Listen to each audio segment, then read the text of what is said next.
दोस्तों, अक्सर आपने प्यार की निशानी के तौर पर ताजमहल का नाम तो सुना ही होगा, जिसमें शाहजहां अपने बेगम मुमताज के लिए ताजमहल बनवा देते हैं। लेकिन क्या कभी आपने ये सुना है कि इंसान अपने प्यार के खातिर पूरा पहाड़ ही चिर के रास्ता बना देता हो? मुझे पता है कि आप में से आधे से ज्यादा लोगों ने ये बात नहीं सुनी होगी, क्योंकि हमारे देश में ऐसी बातों पर लोगों का ध्यान कम ही जाता है। ध्यान तो केवल उनका हॉलीवुड और बॉलीवुड फिल्मों पर ही जाता है। पर यह भी घटना एक फिल्म की अनसुनी कहानी से कम नहीं है। खैर दोस्तों, मैं बात कर रहा हूं दशरथ मांझी की, जिन्होंने अपने प्यार अपनी पत्नी के समय पर हॉस्पिटल ना पहुंच पाने की वजह से उस पहाड़ जो उस गांव और हॉस्पिटल में बीच में पड़ता था, उसे ही खोद डाला ताकि हॉस्पिटल तक का सफर कम हो सके। दरअसल दोस्तों, ये कहानी बिहार के गया जिले के गहलोर गांव से शुरू होती है, जहां पर बाद में इस आदमी को माउंटेन मैन के नाम से भी जाना गया, जहां दशरथ मांझी का जन्म 1934 में मूसाहार जनजाति में हुआ। और दोस्तों, यकीन मानिए, ये मूसाहार जनजाति भारत की सभी गरीब जनजातियों में से एक गरीब जनजाति है। इसलिए ये सुनने में भी कितना अजीब लगता है कि ऐसे बैकग्राउंड से उठकर एक आदमी सामने आया जिसने पूरे पहाड़ को ही खोद डाला। लेकिन इसी गरीबी ने बचपन से ही दशरथ को सहारा भी दिया। बचपन से ही वह देखते आ रहा था कि उसके गांव के बीच में 300 फीट ऊंचे खड़ा ये पहाड़ को पार करने के लिए लोगों को काफी कठिनाइयों का सामना करना पड़ता था। यहां तक कि उस गांव की हर एक महिला को पानी लेने के लिए हर रोज दूर उस पहाड़ के पार पानी लेने के लिए जाना पड़ता था। आम भाषा में बात करें तो इस गांव के पास बेसिक सी चीजें जैसे कि बिजली, पानी, स्कूल और हॉस्पिटल जैसी आदि सुविधा भी मौजूद नहीं थी। ऐसी हालत को देखकर ही दशरथ छोटी सी उम्र में कामकाज के लिए अपने गांव को छोड़कर दूसरे गांव में काम के लिए निकल गए थे। उन्होंने 193 किलोमीटर की दूरी पैदल ही चलकर पार करी थी, और वो अभी तक एक बच्चे ही थे। और इसी बचपने में ही वो कोयले की खदान में काम करने लग गए थे। लेकिन तकरीबन 7 सालों तक उन्होंने वहां काम किया, जिसके बाद वो वापस अपने गांव गहलोरा आ पहुंचे। यहाँ रहते हुए उन्होंने खेतों में मजदूरी का काम किया, लेकिन यहाँ रहते हुए भी वो कुछ खास पैसा नहीं कमा पाए, जिसके बाद थोड़े दिनों में ही उनके घर वालों ने उनकी शादी करवा दी थी, जो कि उनके पत्नी का नाम फाल्गुनी देवी था, जिससे उनको 2 बच्चे भी हुए, परिवार भी हो चुका था, और अब उनके माथे पर परिवार की जिम्मेदारियां भी बढ़ गई थी। खैर दोस्तों, आप सभी के मन में ये सवाल जरूर आया होगा कि आखिर दशरथ जी के मन में ऐसी क्या बात थी जो उन्होंने सबको छोड़ छाड़ कर पहाड़ को अकेले ही काटने के लिए सोच लिया था। तो जवाब है कि ये गांव सभी जनजातियों में से अलग गांव था, क्योंकि सबसे पास वाले कस्बे में अगर डॉक्टर मिल भी जाता तो वो वजीरगंज कस्बा था, जिसकी दूरी दशरथ मांझी के गांव से करीब 40 मील की थी, और ये 40 मील लोगों को पैदल चल के ही पार करने पड़ते थे। आम भाषा में बात करें तो दशरथ मांझी का गांव और जरूरतमंद चीजों के बीच में ये पहाड़ खड़ा था। और तब आया 1960 का वह दिन जब दशरथ मांझी पहाड़ के दूसरी तरफ अपने काम पर थे, जबकि पीछे उनके बच्चे घर पर बाहर खेल रहे थे और उनकी पत्नी फाल्गुनी पहाड़ के दूसरी साइड पानी भरने के लिए गई हुई थी। सोच के देखिए कि फाल्गुनी सर पर मटका रखकर 300 फीट ऊंचे इस पहाड़ पर चढ़ती भी थी और उतरना भी था, जहां पर पहले भी बहुत से हादसे देखे गए और सुने भी गए थे। लेकिन फाल्गुनी हर रोज यह काम करती थी। बदकिस्मती से उस दिन फाल्गुनी का पैर वहां से फिसला और वो सीधा नीचे गिरने लगी। उसका ऐसा हाल होते हुए गांव के लोगों ने वहां नीचे से उसको देखा, जिसमें से एक आदमी भागते हुए दशरथ मांझी के पास आया और उसे सब कुछ बताया। यहां दशरथ का बुरा सपना सच हो चुका था। वहां पर दशरथ कई मील दूर से भागकर पहले तो अपनी पत्नी के पास पहुंचा। उसके बाद उसको यह भी पता था कि हॉस्पिटल यहां से कहीं मीलों दूर है। अगर उसे फाल्गुनी की जान बचानी है तो उन्हें तुरंत 64 किलोमीटर दूर वजीरगंज में डॉक्टर के पास लेकर जाना पड़ेगा, और इस रास्ते को पार करना, वह भी फाल्गुनी को अपने ऊपर उठाकर, एक नामुमकिन जैसा ही था। अगर दशरथ यह करने की ठान भी लेते तो भी वह यह नहीं कर पाते, क्योंकि दशरथ के वहां पर पहुंचने से पहले ही फाल्गुनी अपने प्राण बीच रास्ते में ही त्याग चुकी थी, और अपनी पत्नी को खोने की वजह से दशरथ पूरी तरह से टूट चुके थे। खैर दोस्तों, बहुत से लोगों के लिए दशरथ मांझी की यह कहानी यहीं खत्म हो जाती है, पर हमारे लिए दशरथ मांझी की यह कहानी यहीं से शुरू होती है। दरअसल दोस्तों, उन्होंने अपनी पत्नी के दाह संस्कार के बाद हर एक सरकारी अधिकारी के हाथ पैर जोड़े और उन अधिकारियों से कहा कि इस पहाड़ को काटकर एक रोड बना दी जाए ताकि भविष्य में अगर कोई ऐसा हादसा हो तो कोई लोग अपनी जान समय रहते बचा सके। लेकिन सरकार ने इस पर कोई भी ध्यान नहीं दिया। यहां से दशरथ मांझी को यह समझ में आ चुका था कि सरकार को मनाना नामुमकिन जैसा ही काम है। उन्होंने अपने गांव वालों से भी काफी बात करी, लेकिन सभी गांव वालों ने उनका कभी भी सपोर्ट नहीं किया। इसके बाद खुद ही उन्होंने यहीं से स्टेप आगे लेने की सोची और यहीं से हमारी कहानी शुरू होती है, मैन वर्सेस नेचर। अपनी पत्नी को याद करके उन्होंने यहीं से पहाड़ को बीच से काटने का निर्णय लिया। अब आप खुद ही सोचकर देखिए कि इस पहाड़ को बीच में से काटना तो दूर, मशीन से एक छेद भी नहीं किया जा सकता है, जबकि मांझी के पास तो केवल छिनी और हथौड़ा ही था। पर दशरथ जी ने इन्हीं छिनी और हथौड़े से अपना मन बना लिया था और अब सन 1960 में ही उन्होंने इस पहाड़ को काटना शुरू कर दिया था। मैं आपको बता दूं कि यह गहलोर गांव इस पहाड़ की एक बहुत ही बड़ी रेंज के बराबर में बना हुआ है। इसको बनाने में जो पत्थर इस्तेमाल हुआ है उसे हम मेटाफॉर्मिक के नाम से भी जानते हैं। और वह हर रोज वहां बैठकर सोचते कि अगर ये पहाड़ यहां नहीं होता या इसके बीच में कोई रास्ता होता तो मैं अपनी पत्नी को आसानी से बचा लेता। जिसके बाद डेली वो पहाड़ पर चढ़ जाते और गांव वाले लोग उनको देखकर हंसते और सोचते कि यह 2-4 दिन में ही थक हार के वापस थम जाएगा। उन्होंने अपनी 2-3 बकरियां को बेचकर नई छिनी और हथौड़े खरीदे। दशरथ जी हर सुबह जल्दी उठ जाते और अपने पड़ोसी के खेत में काम करके अपने बच्चों के लिए 2 वक्त की रोटी खिलाते। सुबह सुबह काम करते ही वह इतना थक जाते, इसके बाद भी वह पहाड़ पर चढ़कर डेली पहाड़ को खोदने में जुट जाते। उनके पास इतने बढ़िया हथियार तो नहीं थे, पर फिर भी वो कभी भी नहीं रुके। कुछ चट्टानें ऐसी भी थीं जिनको ना ही छिनी से और ना ही हथौड़े से काटे जा सकता था, लेकिन इसका भी इलाज दशरथ मांझी ने ढूंढ लिया था।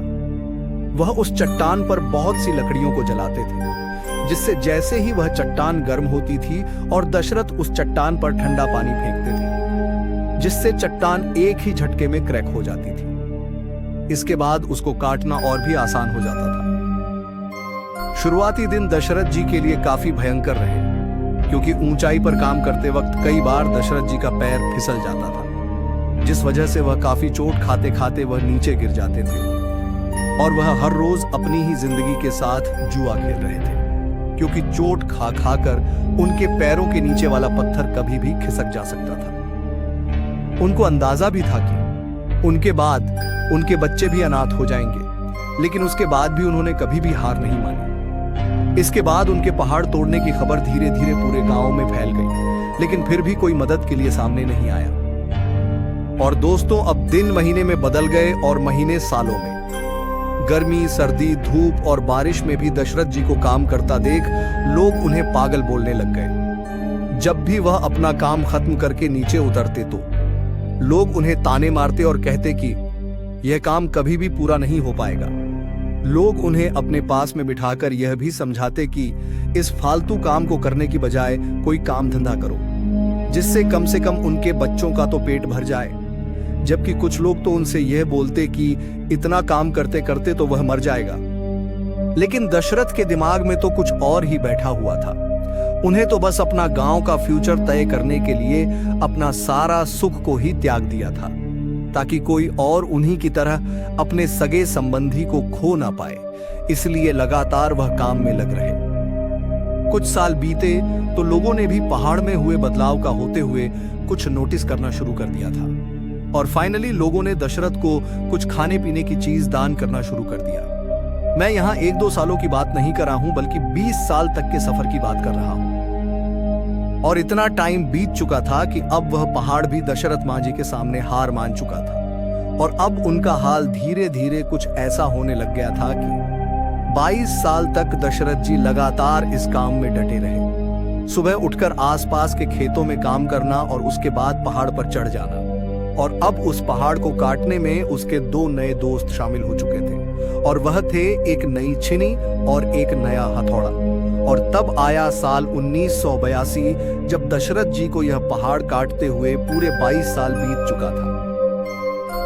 दशरथ जी ने फाइनली इस पहाड़ की अंतिम चट्टान को काटा और यकीन मानिए उसने कुछ ऐसा कर दिखाया जिसको हम चमत्कार कहे तो भी वह गलत नहीं होगा।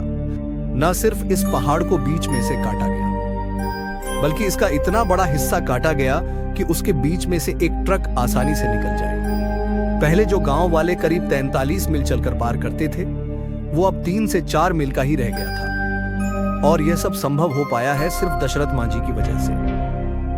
अब मैं आपको एक उदाहरण देता हूं कि इस दुनिया के सबसे पुराने पिरामिड को बनाने में 23 लाख चट्टान के टुकड़े और 20 सालों का समय लगा था, जबकि इसको बनाने में हजारों मजदूर एक साथ काम करते थे। लेकिन यहां पर सिर्फ एक आदमी ने 22 सालों का समय लेकर इस पहाड़ को ही बीच में से ही काट डाला।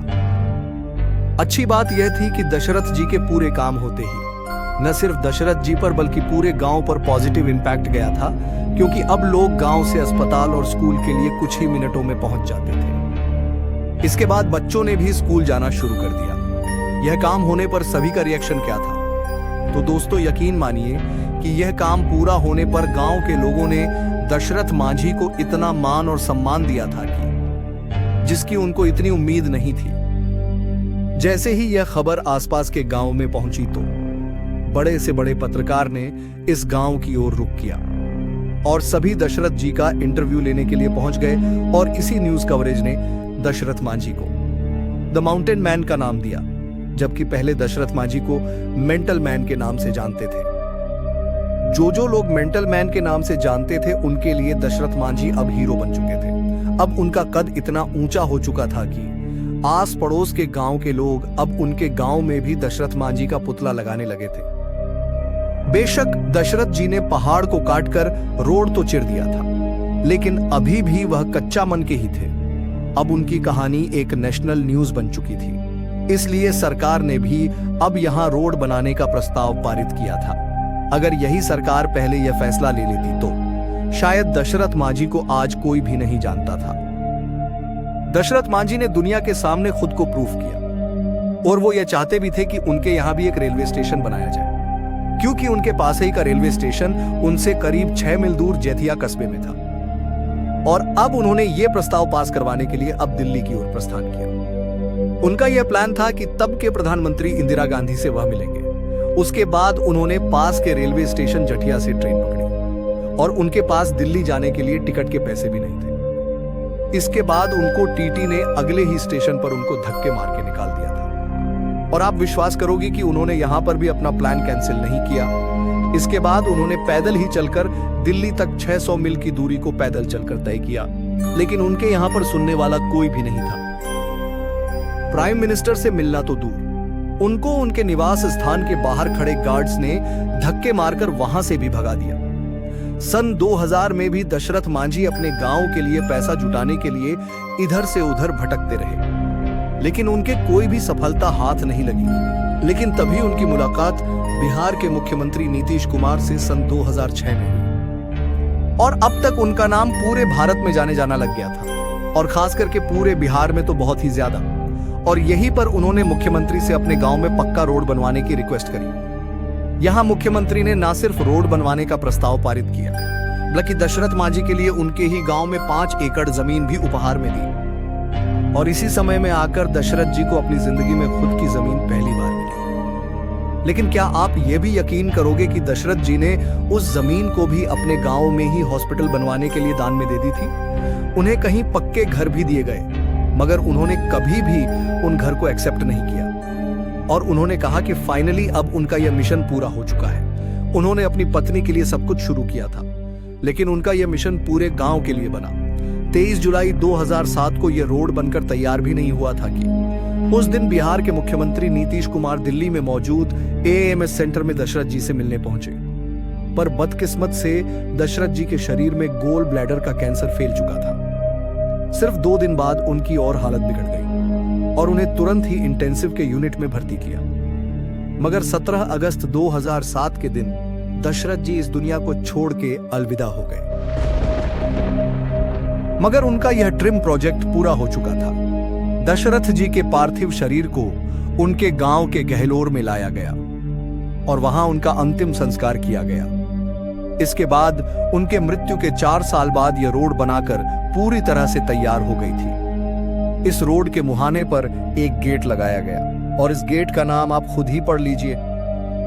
उनके स्टैचू भी बिहार में कहीं सारी जगह पर अलग अलग लगाए गए हैं। उनके नाम की डाक टिकट आज भी इस दुनिया में चल रही है।